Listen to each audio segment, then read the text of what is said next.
ابن خدری رضی اللہ تعالیٰ عنہ کی روایت ہے، اس کا آخری حصہ ہے فضل کلام اللہ علی سائر الکلام کفضل اللہ علی خلقہ، کہ اللہ رب العزت کے کلام کو اسی طرح برکت اور اسی طرح فضیلت اور عظمت حاصل ہے جس طرح اللہ رب العزت کو تمام مخلوقات کے اوپر عزت اور عظمت حاصل ہے، اسی طرح اللہ کے کلام کو بھی حاصل ہے۔ میرے دوستو، یہ قرآن کریم جس زمانے میں نازل ہوا، آئیے تھوڑا اس کا پس منظر دیکھ لیجئے کہ مکہ کی وہ سنگلاخ سرزمین ہے، مکہ کی وہ سنگلاخ سرزمین پتھریلی زمین ہے جہاں لوگ ناخواندہ تھے، پڑھے لکھے نہ تھے، چند گنتی کے لوگ تھے، مدینے میں بھی چند گنتی کے لوگ تھے۔ تو کیا اس وقت کے واقعات، اس وقت کے حادثات کو یاد کرنا انسانوں کے حافظے پر موقوف تھا؟ انسان اپنی یادداشت سے، اللہ کے رسول خود فرماتے ہیں لا نکتب ولا نحتب، نہ میں لکھنا جانتا، نہ پڑھنا جانتا، نہ حساب و کتاب کرنا جانتا۔ حضرت جبرائیل علیہ السلام کے توسط سے آقا مدنی کے قلب اطہر پر اس قرآن کو نازل کیا جاتا ہے۔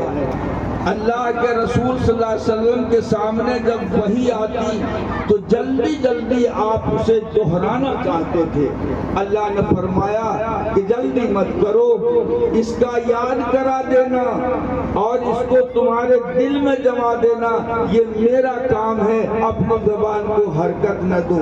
تو میرے دوستو، اس زمانے میں نہ کتاب تھی نہ اور صحیفے تھی، یہ اللہ کا کلام جو اللہ رب العزت نے حضرت جبرائیل علیہ السلام کے توسط سے آقا مدنی کے قلب اطہر پر اتارا تھا، یہ وہ کلام تھا۔ چنانچہ آپ دیکھیں گے کہ یہ وہ مقدس کلام ہے جس کی حفاظت اور صیانت کی ذمہ داری خود اللہ رب العزت نے دی۔ سبھی حضرات جانتے ہیں کہ آسمانی کتابوں میں توریت ہے، انجیل ہے، زبور ہے، صحف ابراہیم ہے، دیگر صحف ہیں، یہ ساری کی ساری کتاب ہیں۔ آپ یاد کر لیجیے، ساری کتاب ہیں، کلام نہیں ہے۔ قرآن کتاب نہیں، اللہ کا کلام ہے۔ اللہ رب العزت نے اور دوسری کتابوں کی صیانت، دیانت اور حفاظت کی ذمہ داری اپنے ذمہ نہیں لی ہے۔ توریت اور انجیل میں محدود ہے بِمَسْتَحْفِظُوا مِنْ کتاب اللہ، اے لوگوں تم اپنی کتاب کی حفاظت کرو، لیکن اللہ رب العزت نے قرآن کی حفاظت آقا مدنی پر نہیں رکھی، امت محمدیہ پر نہیں رکھی، بلکہ اس کی حفاظت خود دی اور فرمایا اِنَّا نَحْنُ نَزَّلْنَا الذِّكْرَ وَإِنَّا لَهُ لَحَافِظُونَ، کہ ہم نے اس قرآن کو اتارا ہے اور اس کی ذمہ داری ہم خود لیں گے، اس کی حفاظت کی، نہ اس میں تحریف ہوگی، نہ اس میں تبدیل ہوگی اور نہ اس میں کوئی الٹ پھیر ہوگی۔ میرے دوستو، علامہ نے اس آیت کریمہ کی تفسیر میں لکھا ہے کہ ایک مرتبہ خلیفہ ہارون رشید کے نور نظر لخت جگر مامون کے یہاں ایک علمی مجلس منعقد تھی۔ اس علمی مجلس میں عیسائی بھی تھے، اس علمی مجلس میں شریک یہودی بھی تھے، اس علمی مجلس میں شریک پارسی بھی تھے، سارے لوگ تھے۔ ایک یہودی نے بڑی اچھی تقریر کی، لچھے دار تقریر کی، ولولہ انگیز بصیرت افروز تقریر کی۔ تو مامون نے کہا کہ انت اسرائیلی، کیا تم اسرائیلی ہو؟ تو انہوں نے کہا کہ نعم میں اسرائیلی ہوں۔ تو مامون نے یہ کہا کہ دیکھو تم مسلمان ہو جاؤ، تم کلمہ پڑھ لو مشرف پہ اسلام ہو جاؤ، میں اتنی انعامات تمہیں دوں گا، ان تمام چیزوں سے نوازوں گا۔ تو انہوں نے کہا کہ نہیں، میرے آبا و اجداد کا جو دین ہے میں اس دین کو کیسے چھوڑ دوں۔ یہ کہہ کر کے مجلس برخاست ہوئی، وہ چلا گیا۔ میرے دوستو، پھر 1 سال کے بعد جب علمی مجلس منعقد ہوتی ہے تو پھر وہی یہودی اس مجلس میں حاضر ہوتا ہے، رونق افروز ہوتا ہے۔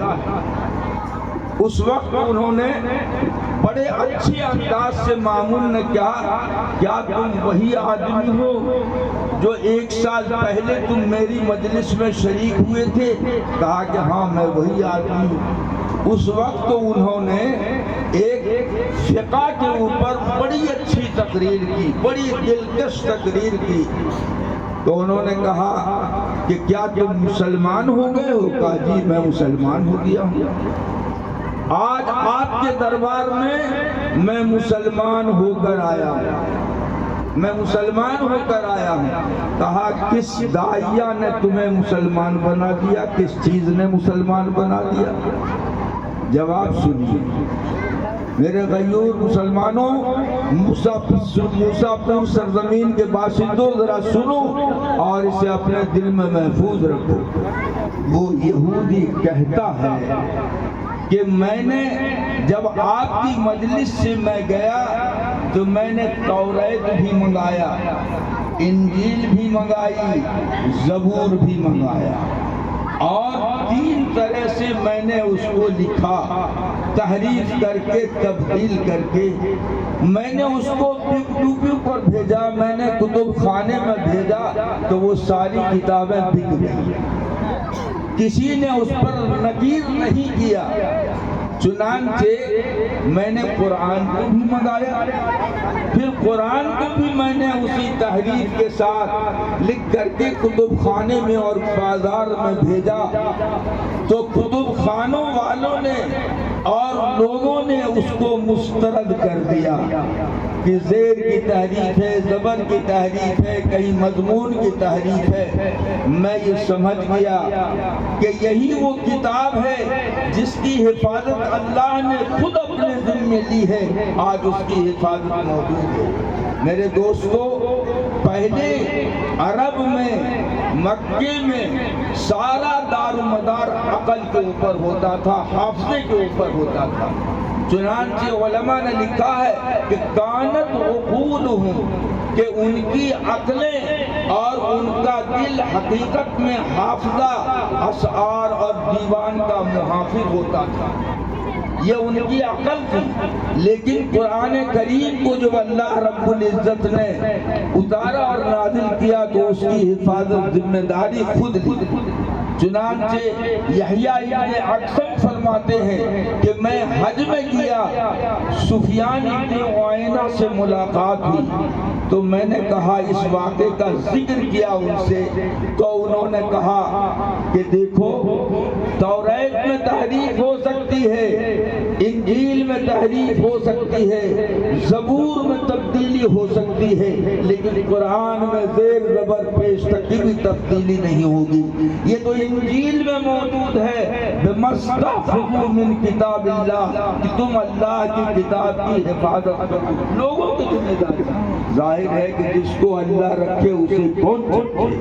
ارے اللہ جس کی ضمانت، جس کی حفاظت کا ذمہ لے لے، اس میں کوئی تحریف کر سکتا ہے؟ تحریف نہیں کر سکتا۔ میرے دوستو، آج تو مسلمانوں کا المیہ ہے کہ لوگ یہ سمجھتے ہیں کہ اگر ہم نے بچے کو عالم بنا دیا، ہم نے بچے کو حافظ بنا دیا تو کیا یہ مسجد کا ملا بنے گا، کہیں کا امام بنے گا، یہی سوچتے ہیں۔ لیکن دوستو، یہ تصور ہمارے لیے کتنا گھٹیا اور کتنا نقصان دہ ہے۔ اور اگر تم سیدائیان رسول ہو اور سمے نبوت کے تم پروانے ہو، انقلیب گلشن عندلیب رسالت کے تم عندلیبو ہو، تو آؤ ذرا دیکھو کہ آقا مدنی نے کیا فرمایا ہے۔ میں نے آپ کے سامنے تفسیر ابن کثیر کی ایک روایت پڑھی ہے۔ اللہ کے رسول صلی اللہ علیہ وسلم نے ارشاد فرمایا، من حفظ القرآن الکریم فقد ادرجت النبوۃ بین کتفیہ غیر انہ لا یحائل۔ اے لوگو، ان تین بچوں کو تم منحوس نہ سمجھو، ان تین بچوں کو تم بیکار نہ سمجھو۔ آؤ آقا مدنی کی اس بشارت کو سنو کہ اللہ کے رسول نے فرمایا کہ جن بچوں نے اپنے سینے میں قرآن کریم کو محفوظ کر لیا تو اس کے دونوں ہونٹوں کے درمیان نبوت اور رسالت لکھی، دونوں ہونٹوں کے درمیان نبوت اور رسالت لکھ جاتی ہے۔ نبی اور حافظ میں صرف فرق اتنا ہے کہ ان کے پاس وحی آتی ہے، آتی تھی ہے، ان کے پاس وحی نہیں آئیں گی، لیکن بارش یہی ہے۔ تو میرے دوستو، یہ قرآن کریم کا مرتبہ ہے۔ آج تو پی ایم کے عہدہ کو بڑا عہدہ تصور کیا جاتا ہے، صدارت کے عہدے کو بڑا عہدہ تصور کیا جاتا ہے، ایم پی کے ممبر ہونے کو منصب جلیل سمجھا جاتا ہے، لیکن افسوس کی بات تو یہ ہے کہ مسلمانوں نے بھی اسے ترک کر دیا ہے۔ ابھی ہم سے پہلے ہمارے مقرر نے علامہ اقبال کا شعر پڑھا تھا کہ وہ زمانے میں معزز سے مسلمان ہو کر، وہ زمانے میں معزز سے مسلمان ہو کر تم خوار ہوئے تارک قرآن۔ میرے دوستو، کتنے یہاں پر لوگ بیٹھے ہوئے ہیں جو اپنے بچوں کو حافظ بنائیں گے؟ بوڑھے لوگوں کو چھوڑ دیجئے، جوان ہاتھ اٹھائیے کہ کون اٹھائیں، کون اپنے بچے کو حافظ بنائیں۔ انشاءاللہ اٹھانے والوں میں 4 آدمی نے، اور ایک آدمی نے تو وہ بھی اٹھایا جو خود بھی حافظ ہے، وہ میرا بیٹا۔ قرآن کریم میں فرمایا لِمَ تَقُولُونَ مَا لَا تَفْعَلُونَ، جس کام کو تم کرتے نہیں ہو اسے تم کسی سے کرنے کو کہو۔ میرے دوستو، آج میں آپ کے روبرو حفظ قرآن کے اوپر اور اس کے مسئلے پر کچھ بات کر رہا ہوں تو میں یوں نہیں بات کر رہا ہوں۔ آپ یقین جانیے کہ خالق کائنات نے مجھے اتنی صلاحیت دی تھی کہ میں اپنے بچے کو ڈاکٹر بنا سکتا تھا، میں انجینئر بنا سکتا تھا، میں خود انٹر کالج کا پرنسپل ہو کر ریٹائر کیا، لیکن میں نے دارالعلوم دیوبند کی زندگی میں وہ بات پڑھی تھی جو آقا مدنی نے فرمایا کہ من قرأ القرآن وعمل بما فیہ فألبس والداہ تاجا، کہ جس شخص نے قرآن پڑھا، اس پر عمل کیا، اس کے بچے کو تو نور عطا ہوگا، اور اس کے ماں باپ کو ایک ایسا تاج پہنایا جائے گا جس کی روشنی، جس کی چمک، جس کی دمک شمس و قمر کی چمک اور دمک سے بھی زیادہ ہے۔ یہ اللہ کے رسول نے فرمایا۔ ہاں سنیے، آپ غریب ہیں، ارے بادشاہ وقت کو بھی یہ تڑپ اور یہ طلب ہوتی ہے۔ اورنگزیب رحمت اللہ علیہ سے کون شخص واقف نہیں ہے؟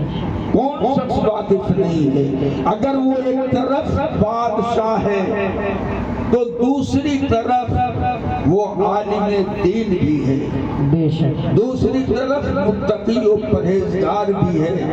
آپ یقین جانیے کہ جس وقت موتی مسجد کی تعمیر ہو رہی تھی، لاہور میں بے شمار علماء، بے شمار افراد مسلمان رونق افروز تھے۔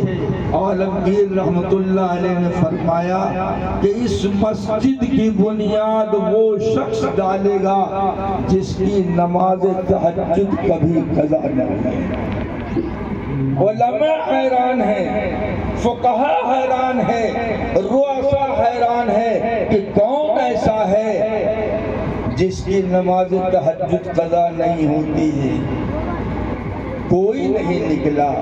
اگر ایسی کوئی شخصیت نکلی تو وہ عالمگیر کی نکلی۔ عالمگیر رحمت اللہ علیہ جب سے بالغ ہوئے ان کی نماز تہجد کبھی قضا نہیں۔ ایک طرف وہ بادشاہ وقت بھی ہے اور ایک طرف وہ بہترین متقی و پرہیزگار عالم جلیل بھی ہے۔ دوستو، بادشاہ ہندوستان کے ذرے ذرے سرزمین کا مالک ہے، وہ اپنے بچے کو حافظ بناتا ہے۔ جب بچہ حافظ ہو گیا تو عالمگیر رحمت اللہ علیہ نے اپنے والد محترم شاہ جہاں کے سامنے پیش کیا کہ ابا جان، میرا بیٹا نور نظر آپ کا پوتا حافظ ہو گیا۔ سنو موسیٰ پور کے غیور مسلمانوں، قرب و جوار کے لوگوں، سنو شاہ جہاں نے کیا جواب دیا۔ شاہ جہاں نے کہا کہ اس سے مجھ کو کیا فائدہ؟ کیا جواب دیا؟ عالمگیر نے فرمایا کہ میں نے اپنے بیٹے کو حافظ بنا دیا۔ شاہ جہاں نے فرمایا کہ اس سے مجھ کو کیا فائدہ ہوگا؟ ارے تاج پہنایا جائے گا تم کو، تمہاری بیوی کو، مجھے کیا ملے گا؟ حسرت بھرے الفاظ میں انہوں نے کہا۔ آپ یقین جانیے کہ عالمگیر تڑپ اٹھے اور ان کی عمر سن نبوت اور رسالت سے 5 سال زیادہ تھی۔ کیا کوئی پڑھے لکھے بتا سکتے ہیں کہ اس وقت کتنی عمر ہوئی؟ میں جو بول رہا ہوں 45 سال۔ عالمگیر کی عمر سن رسالت سے 5 سال زیادہ ہوئی تھی، یعنی 45 سال کی عمر ہوئی۔ عالمگیر کو افسوس ہوتا ہے۔ عالمگیر رحمت اللہ علیہ نے اس عمر میں قرآن کریم کو حفظ کرنا شروع کیا اور سال بھر کے اندر حفظ کر کے والد محترم سے کہا کہ ابا جان میں حافظ ہو چکا، میں حافظ ہو چکا۔ ارے یوں تو 7 آدمی کو بخشوا کے نہیں جائیں گے، وہ تو الگ بات ہے، لیکن میں حافظ ہو چکا ہوں، اب آپ اس فضیلت کے اور آپ اس کے حقدار ہیں۔ تو میرے دوستو، بچے کو آپ حافظ بنائیے۔